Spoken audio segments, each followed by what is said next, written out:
Without mock, I think clearing any government exam is impossible. Exam dynamics को देख के अगर exam mocks वगैरह पोस्ट कर रहा है या दे रहे हैं, that's I think first Oliport ही आता है because I have been relying heavily on Oliport to clear any exam. If we are to go ace in interview, then अपना personality strong करना it should be the most important step. First of all, they should be mentally ready कि banking बहुत ही dynamic job है. इसमें customer interaction बहुत होता है. You have to deal with customers each and every day in and out. Hi everyone, this is Sheeta Sharma, your GAGK faculty on Oliboard, and we have with us Dheeraj, who have cracked SBI PO and many other exams. So we are going to ask Dheeraj about all these things, and this session we are going to talk a little more about like preparation journey, how a person can crack SBI and other banking exams, and we are going to take so many insights from Dheeraj. So let's quickly move forward. And hello, Dheeraj, how are you? Hi ma'am, I'm doing good. Thank you. Okay Dheeraj, so first of all हमारे जितने भी students हमें अभी इस session में देख रहे हैं उनको एक बार आप बताइए कि आपने आपका एजुकेशनल बैकग्राउंड क्या है, क्योंकि कई बार स्टूडेंट्स का होता है ना, एजुकेशनल बैकग्राउंड रिलेटेड होता है कि हम कहाँ से हमने ग्रेजुएशन किया एंड देन किस तरीके से आप बैंकिंग सेक्टर में एंटर करते हैं, तो उसके बारे में जरा ब्रीफली आप थोड़ा सा बताएं। सो मैम पहले मैं बैंकिंग में आने का कोई मोटिव नहीं था। अर्लियर मेरा इंटेंशन था कि इंजीनियरिंग के through I am electronics engineer, so मैं इंजीनियरिंग के थ्रू कुछ पीएचडी में लैंड करना चाहता था। I appeared for GATE 3 times. I qualified 3 times, but unfortunately GATE में एक रैंकिंग होता है विच मीन्स विद इन 2000 आने के बाद you get a good job. So मेरा बेस्ट रैंक 6200 था। Unfortunately I could not get a good job, so I shifted my focus to banking in 2019। 19 में जब शिफ्ट किया मैम, उसके बाद I cleared IBPS PO 2019। Joining थोड़ा सा delay हो गया था बिकॉज कोविड था उस टाइम में। So I joined Indian Bank and in the meantime I decided कि I should prepare for UPSC. But since I know UPSC थोड़ा सा मुश्किल रहता है, I wanted to give it a whole hearted shot. Alright, so I left job, I left IBPS, I mean Indian Bank, and I give it a full shot.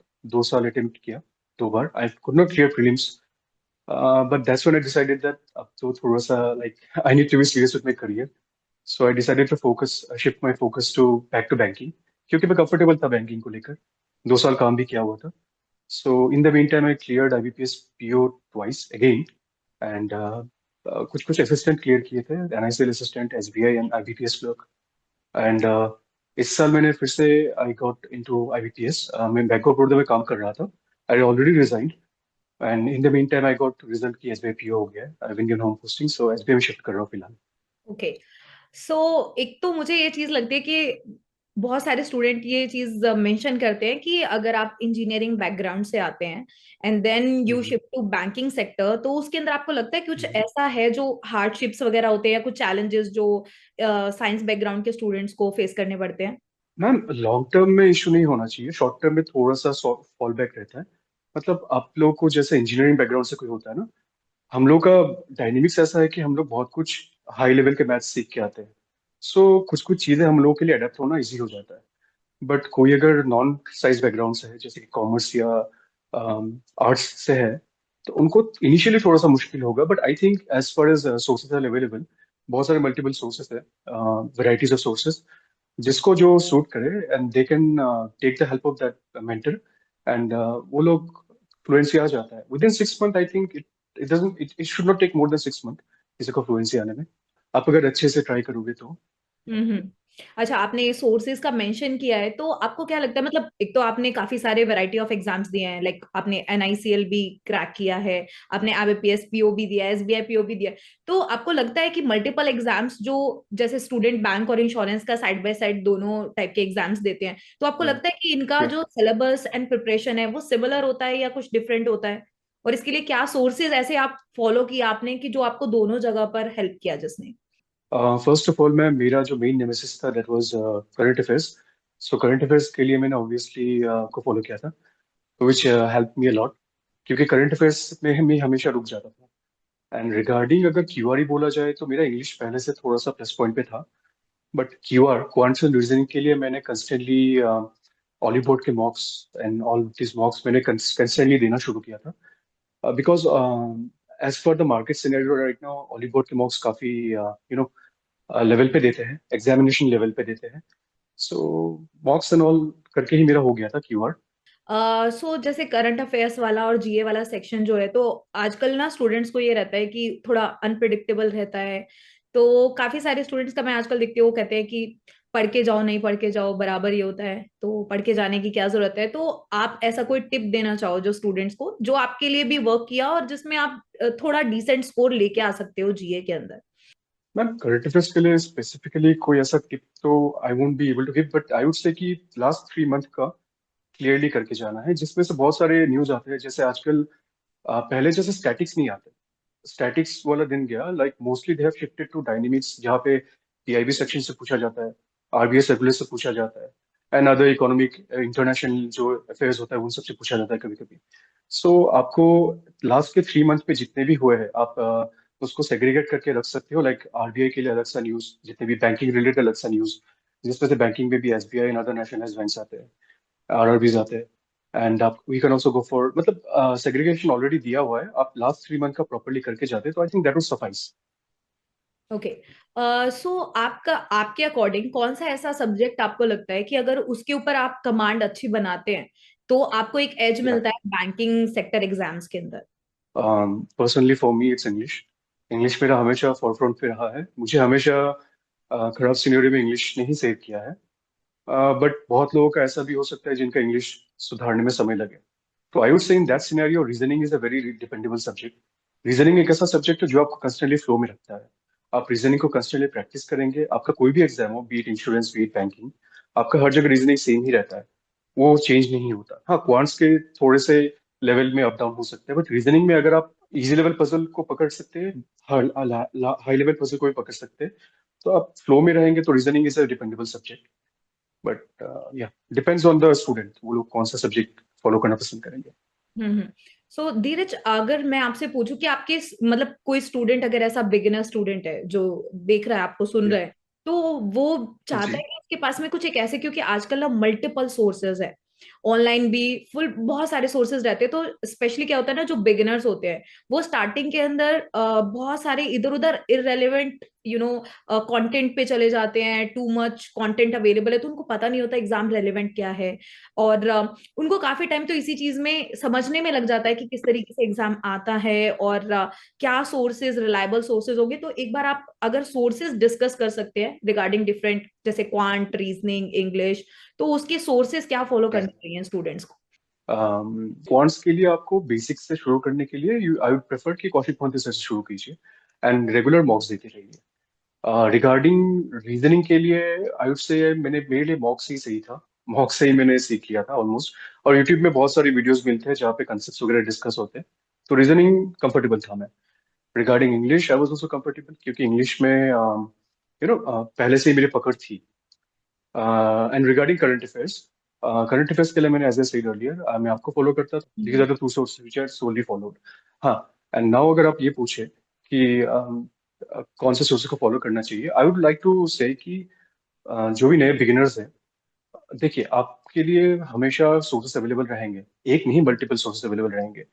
It is best कि आप किसी भी एक या दो source को trust करें fully, and उनको अपना कंप्लीट दें। देखिए मार्केट में जितने भी सोर्सेस है, कहीं पे कहीं 90% सिमिलर ही सोर्सेस मिलता है आपको। 90% कंसेप्ट या फिर जो भी चीजें मिलती है, वो सिमिलर ही रहती है। आप बस किसी भी सोर्स को फॉलो कीजिए एंड स्टिक टू दैट। आप चेंजेस मत कीजिए। आप ये सोचेंगे कि आप ऑलीवुड के थंडरबोल्ट या फिर चीटरमैन किस को फॉलो कर रहे हैं, फिर आप कुछ और फॉलो करेंगे। So it won't make sense.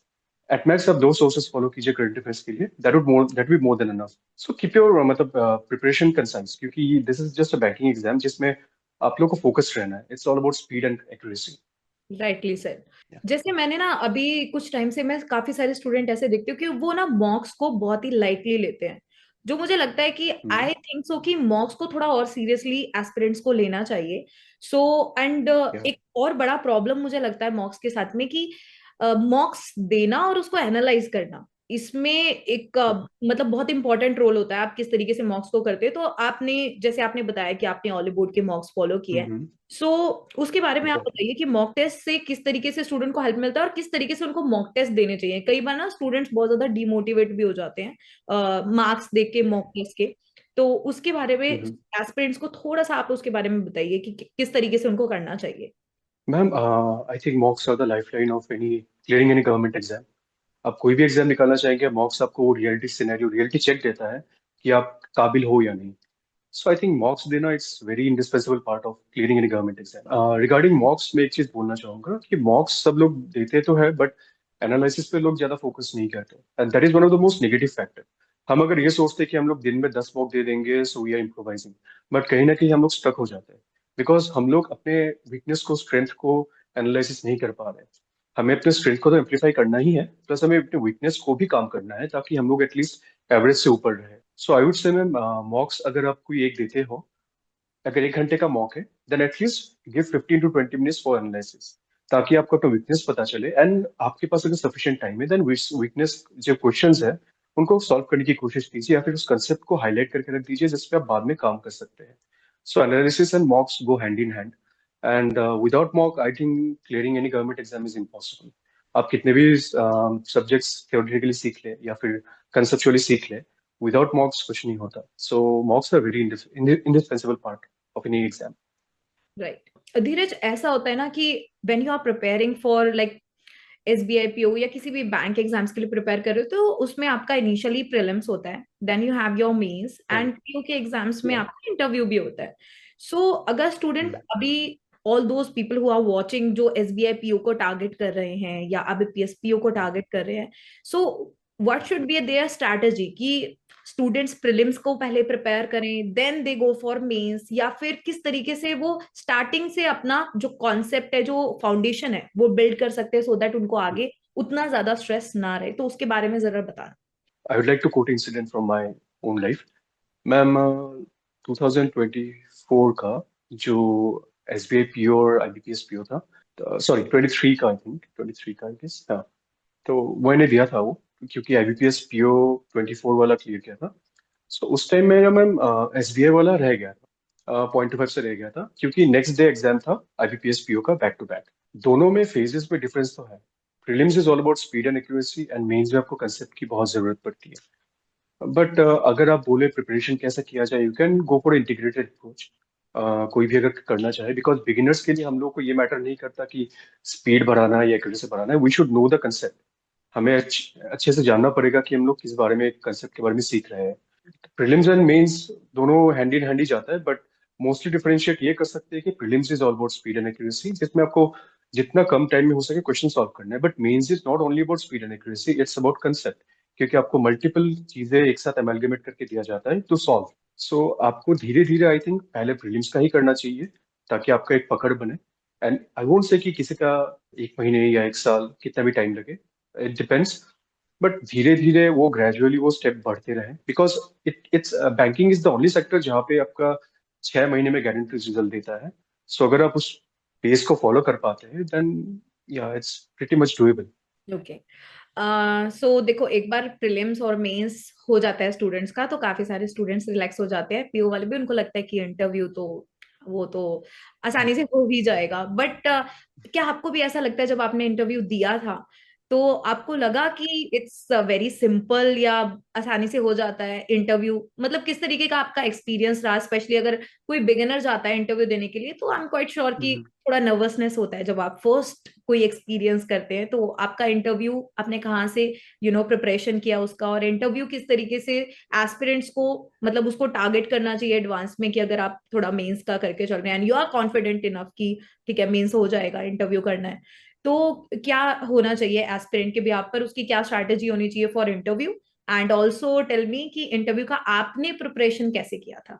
Interview is, I would say, the most defining step in any government exam, क्योंकि आपको बेसिकली कोई भी अगर ऑफिसर पोस्ट के लिए सेलेक्ट किया जाता है, they would like to test your skills, personality, ethics वगैरह सब कुछ चेक करते हैं. एंड जो पैनल मेंबर्स बैठे रहते हैं, वो लोग ऐसे नहीं होते कि वो लोग like they would not be able to जज you, they would B able to जज यू वेरी क्लियरली, बिकॉज उनके पास वो एक्सपीरियंस है. सो पहली बात, हमें कभी ब्लफ नहीं करना चाहिए. We need to be very sure कि हमारा बैकग्राउंड क्या है, वी आर स्ट्रांग अबाउट. हम लोग उसको स्ट्रांगली जस्टिफाई कर सके, चाहे जो भी हो, चाहे बैकलॉग्स हो, चाहे जैसे मेरा रहा है, मेरा 2 साल का गैप रहा है, because I left. I had to justify it, क्योंकि मुझे बोलना था दैट व्हाई आई लेफ्ट. ये मैंने मैंने चारों इंटरव्यू दिया था, चारों इंटरव्यू में मुझे ये पूछा गया था कि why you left, what's the reason behind it. लोग तो यूजुअली नहीं छोड़ते. सो जो भी आपका बैकग्राउंड है, लोग आपको जज नहीं करते, पैनल मेंबर्स आपको जज नहीं करने वाले. They would be they are curious to know कि आप एक्चुअली में आप कैसे इंसान हो, how be able to would you be able to deal with the dynamics of a banking job और इंश्योरेंस जॉब और व्हाट्सएवर। तो वो लोग आपको जज करना छोड़ के वो लोग जानना चाहते हैं आपके बारे में। But to explain yourself, to justify yourself, उसके लिए प्रिपरेशन भी जरूरी होती है। सो आई वुड से प्रिपरेशन के लिए इनिशियली आईबीपीएस मैंने जितना बार क्लियर किया, आई क्लियर 3 टाइम्स। उन्होंने एक बार भी मैंने कोई स्पेसिफिक कोर्स नहीं लिया था। I was just on self preparation. मेरे पापा भी बैंकर थे, so he help me prepare. But for S B I was a bit nervous because seats काफी कम थे, 500 सीट्स थे। So I took mock test from Oliport. That helped me immensely क्योंकि मुझे एक रियलिटी चेक मिला, मुझे कुछ कुछ लूप होल्स मिले थे मेरे कि मैं कहाँ पे इम्प्रोवाइज कर सकता हूँ। एंड आई थिंक वो लूप होल्स काफी हेल्प किया था मुझे एक अच्छा स्कोर लाने में। आपने बोला मॉक टेस्ट ने आपको काफी हेल्प किया, तो आपको ऑलिव बोर्ड के, जैसे आपने काफी बार मेंशन किया है कि ऑलिव बोर्ड के मॉक टेस्ट Yeah. आपने दिए, तो आपका फीडबैक क्या है ऑलिव बोर्ड के मॉक टेस्ट के लिए? अगर जो एस्पिरेंट सुन रहे हैं और वो मॉक टेस्ट के लिए सर्च कर रहे हैं, so what would be your feedback about OB mocks? To be honest ma'am, in the relevant market आज के टाइम में आई थिंक जो प्रॉपर एग्जाम डायनेमिक्स को देख के अगर एग्जाम मॉक्स वगैरह पोज कर रहा है या दे रहे हैं, that's I think first Oliport ही आता है because I have been relying heavily on Oliport to clear any exam. And second पे बहुत सारे और mocks है, like you can go for practice mock as well, different as per जो जिसको suit करे। बट कुछ कुछ ऐसा मॉक्स भी है जो लोगों को थोड़ा डिमोटिवेट भी कर देते हैं। मतलब एग्जैक्ट सिनेरियो पे अगर देखा जाए तो Oliport is giving good mocks, yeah. So मेरा फीडबैक हमेशा अच्छा ही रहा है। इंटरव्यू का आपने प्रिपरेशन कहाँ से किया था? 2 सोर्सेस लिए था ma'am, Oliport and Okay. Oliport ma'am Shiva sir थे। He guided me a lot during my interview sessions. मुझे काफी लूपहोल्स के बारे में पता भी चले थे कि कैसे कैसे मैं खुद को और अच्छे से जस्टिफाई कर सकता हूँ एंड एक्सप्लेन कर सकता हूँ। बिकॉज बैंकिंग एंड ऑल तो वो सब बोल दूंगा, वो सब किसी को अगर प्रॉपर कंसेप्चुअली आता है वो तो बोल देता है। लेकिन we should always remember that interview is not only about quizzes and banking concept. जो आपको पूछना था वो तो मेन जो पूछ चुका। they want to really know what you are in interview. So interview is 70% personality and 30% of quiz वगैरह जो भी है। तो हमें काफी अपने इंटरव्यू पे पर्सनालिटी पे ही काम करना चाहिए। If we are to go as in interview, then अपना पर्सनालिटी स्ट्रॉन्ग करना it should be the most important step. Right, right. Okay, so आप कोई ऐसा टिप स्टूडेंट्स को या एस्पिरेंट्स को देना चाहो, जिससे बहुत सारे स्टूडेंट्स ऐसे हैं काफी टाइम से नंबर ऑफ अटेम्प्ट्स उनके काफी ज्यादा जैसे बढ़ते जाते हैं तो थोड़ा सा डिमोटिवेट हो जाते हैं। So what do you think कि अगर आपने लाइक 2-3 इयर्स इसमें दिया है तो उसके बाद में क्या सक्सेस आप कर सकते हो? उसके लिए आपको क्या चेंज करना पड़ेगा जिससे आप वो ड्राइव कर सकते हो सक्सेस अपने अपकमिंग एग्जाम्स में? First of all ma'am, I would not like to disappoint anyone. मैं सच में शुगर कोट नहीं करता। But I would like to say कि मैम गवर्नमेंट एग्जाम क्लियर करने के लिए पेशेंस चाहिए ma'am. It's like you need to have patience. Banking, हाँ बैंकिंग 6 से 8 महीने में आपको रिजल्ट देता है, but it's not always fix कि आपको उसी 6-8 महीने में रिजल्ट मिल जाता है। It might take some more time. आपको 1 साल या 2 साल लग सकता है। जैसे मैं बहुत सारे ऐसे इंस्टेंसेस भी है। इस बार बैंक ऑफ बड़ौदा में मैं गया था। I would like to mention him. He is Kishan Dola Govind, एक लड़का है। He got into bank of Baroda. वो पहले स्विगी में काम करता था एंड उसके थ्रू वो एसबीआई क्लर्क में आया and he got into BOB, Bank of Baroda. Okay. So उसके लिए मोटिवेटिंग फैक्टर था कि he needed to go to that point कि जहाँ पे वो खुद को लेके प्राउड फील कर सके। आप अपने अंदर वो जब तक नहीं लाओगे कि you want to do something and you need it badly, तब तक को पुश नहीं आएगा। एंड आप चाहे कोशिश करो कितना भी, वो फ्रूटफुल रिजल्ट नहीं आएगा। सो आई थिंक आप अपने प्रिपरेशन को मीनिंगफुल बनाने के लिए एक रीजन ढूंढो कि आपको ये करना ही है। It might be anything, it might be for yourself, it might be for your parents, it might be for your future career, anything. And focus करो क्योंकि गवर्नमेंट एग्जाम में टाइम लगता है। You need to keep patience as well, but हो जाता है। It's not that tough. I mean आप 1-2 साल में, 3 साल में, if you want fully focus करके, it's possible ma'am. Okay, so one last tip जो आप स्टूडेंट्स को देना चाहोगे रिगार्डिंग डिफरेंट सब्जेक्ट्स, किस तरीके से, मतलब लास्ट प्रिपरेशन टिप कि आप कैसे, अगर आप आ रहे हो बैंकिंग सेक्टर में, सो यू शुड बी, कुछ डूज एंड डोंट्स जो आप स्टूडेंट्स को बताना चाहो बैंकिंग सेक्टर एग्जाम्स रिलेटेड, क्या उन्हें फॉलो करना चाहिए? First of all they should be mentally ready कि बैंकिंग बहुत ही डायनेमिक जॉब है। इसमें कस्टमर इंटरेक्शन बहुत होता है, you have to deal with customers each and every day in and out. So आप थोड़ा सा कम्युनिकेशन स्किल्स स्किल्स पे अपने काम करो, बिकॉज कहीं ना कहीं ये कम्युनिकेशन स्किल्स आपको एग्जाम में भी हेल्प करता है, आपको इंटरव्यू में भी हेल्प करता है, एंड पोस्ट जॉब सिलेक्शन भी आपको हेल्प करता है। And after that I would say कि किसी का अगर इंग्लिश थोड़ा सा गड़बड़ होता है, इंग्लिश में अगर उसको फ्लुएंसी नहीं आता है, जैसा मैं करता था, I use to follow a lot of English news channel.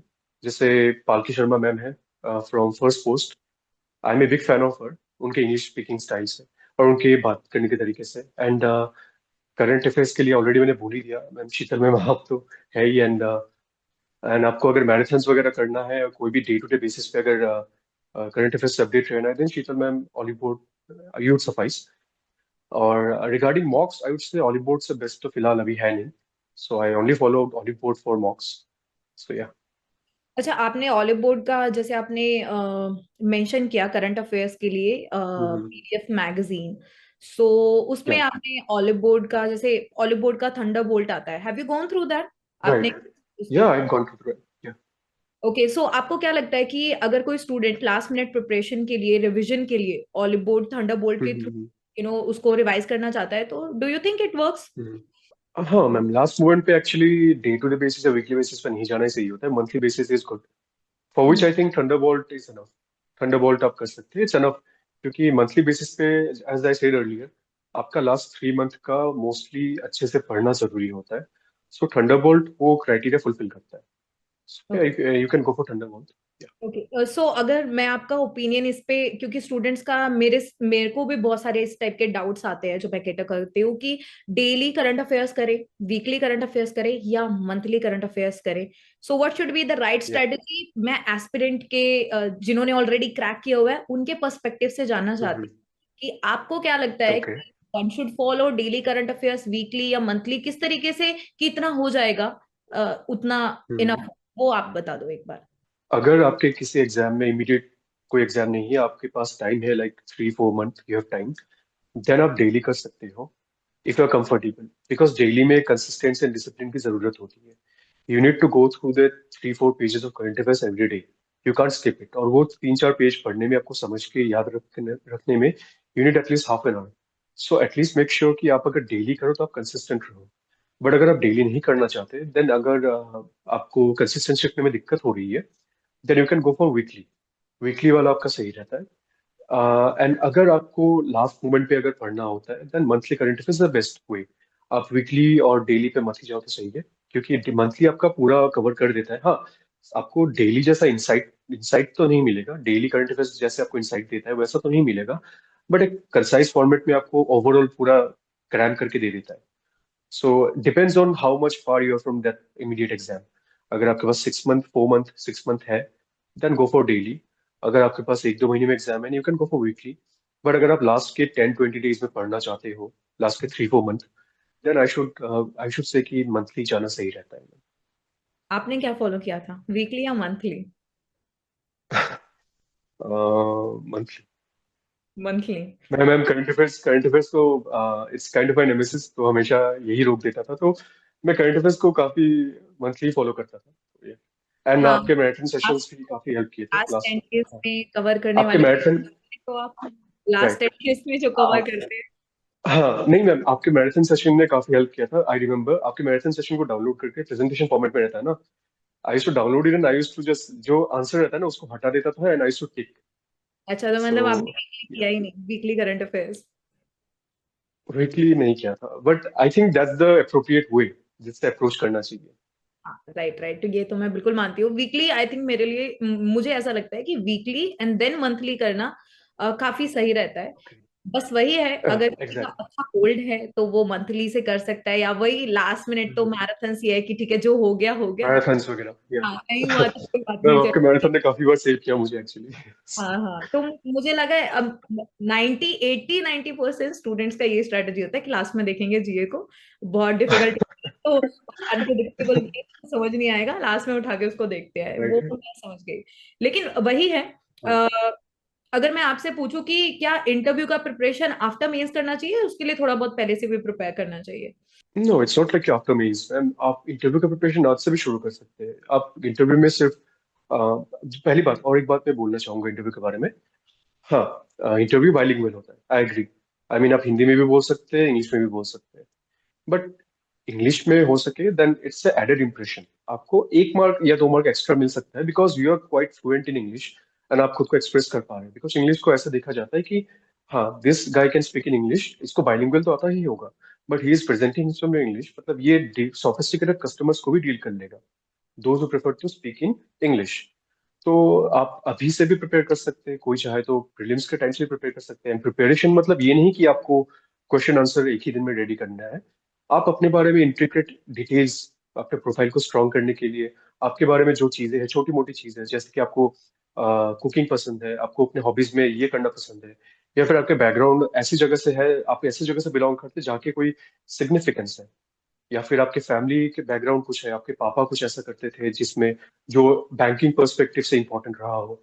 So interview preparation starts from the beginning of your starting of your preparation only. आप थोड़ा थोड़ा करके प्रिपरेशन कीजिए। हाँ, before interview exam I would से आप एक प्रोफाइल रेडी कीजिए अपना। इट कैन बी 300-400 क्वेश्चंस, जिसमें आप अपने बारे में सब कुछ इंक्लूड कर सकें, starting from your background, starting from your schooling से लेके आप अभी तक क्या एस्पिरेशंस है और आने वाले समय में क्या करना चाहते हैं, how would you make an impact to the society. अलग अलग टाइप के क्वेश्चंस, आप एक प्रोफाइल रेडी कर लीजिएगा।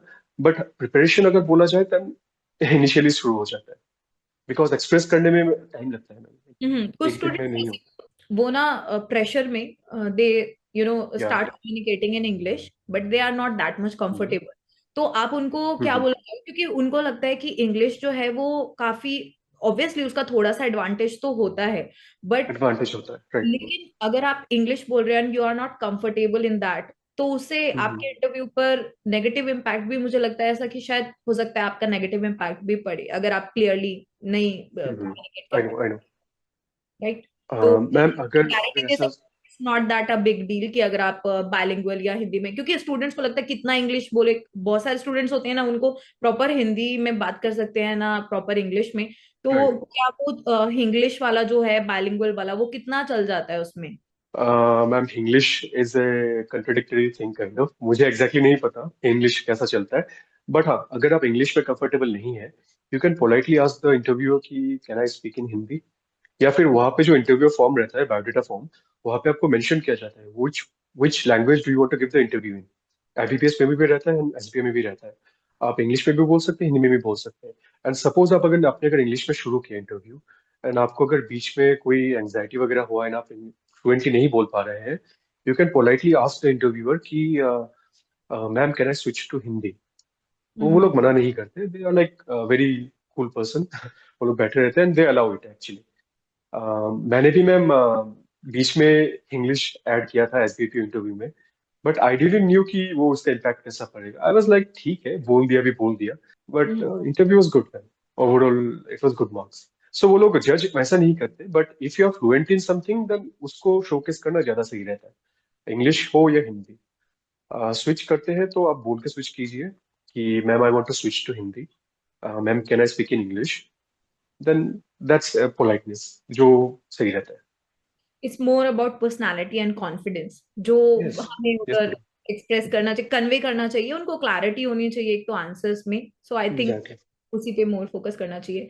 सो right. Any last tip that you would like to give to the aspirants जो अभी सुन रहे हैं हमें? Last tip ma'am, I would like to say कि banking jobs they are very dynamic and इसमें कंपटीशन बहुत ज्यादा है। आई नो, आई एग्री, आपको ऐसा लग रहा होगा कि लाखों बच्चे हैं, कैसे होगा। But trust me, consistency page of, your discipline page of. आप कंसिस्टेंट रहेंगे, डिसिप्लिन रहेंगे, रिजल्ट स्टेप बाय स्टेप आगे बढ़ेगा। एक ना एक टाइम आपको ऐसा लगेगा कि अभी नहीं हो रहा है, कब होगा, बट एक ना एक टाइम अचानक से आपका रिजल्ट होने लगेगा, पहले प्रीलिम्स होने लगेगा, सडनली आपका मेंस होने लगेंगे, suddenly you're sitting for interview and भगवान करे जो भी इंटरव्यू में बैठे, लाइक उनका हो जाता है। तो ऐसा हो जाता है बिकॉज इंटरव्यू उतना टफ नहीं रहता, it's about A personality. But prelims और मेंस आपको थोड़ा सा टाइम लग सकता है।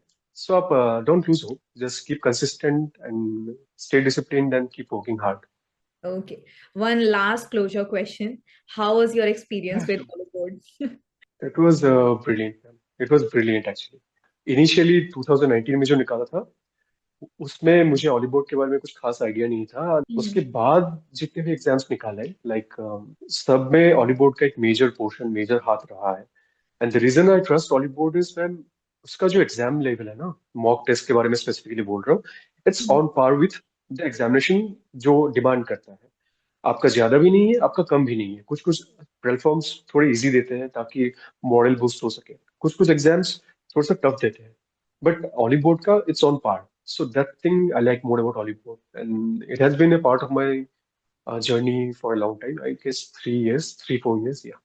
Okay, so it was nice talking to you Dheeraj, and I hope कि जो भी एस्पिरेंट्स यहाँ पर सुन रहे हैं उनको काफी हेल्प मिलेगा। आपके जितने भी इंसाइट्स आपने दिए हैं, टिप्स आपने दिए हैं, तो उनसे काफी हेल्प मिलेगा उनको उनके प्रिपरेशन जर्नी में। It was nice talking to बिल्कुल। You Dheeraj, and I hope कि थैंक यू आगे मैम। आप बहुत अच्छा अच्छा करें लाइफ में, and thank you you ma'am. Remember us in that. So thank you so much, Dheeraj, for coming here and giving thank you this so much ma'am. wonderful, wonderful interview. Thank you so much for having me here.